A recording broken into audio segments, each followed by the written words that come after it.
Hello guys, sa video ito magluluto tayo ng gulay na may shrimp.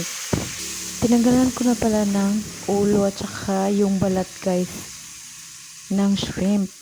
Mas maganda kasi pag tinanggalan na ng ulo at saka yung peel niya para dire-diretso yung pagkain natin.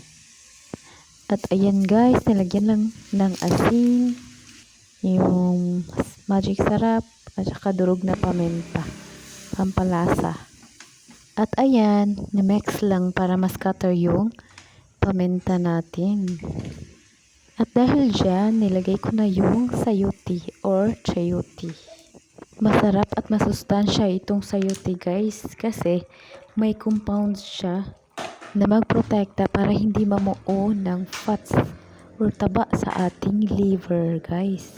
Pag may mamuo pala ng taba sa ating liver guys, ito ang tinatawag na fatty liver disease. Ayon sa pagsusuri, nakakabawas ito ng fatty acids na napunta doon sa liver natin at nakapagpababa ng ating cholesterol levels guys. At nakaka-improve din siya ng metabolism sa ating katawan. Next yung talong guys, may antioxidants siya, pareho ng vitamins na A and C na magprotekta ng ating cells sa ating katawan laban sa mga sirang cells.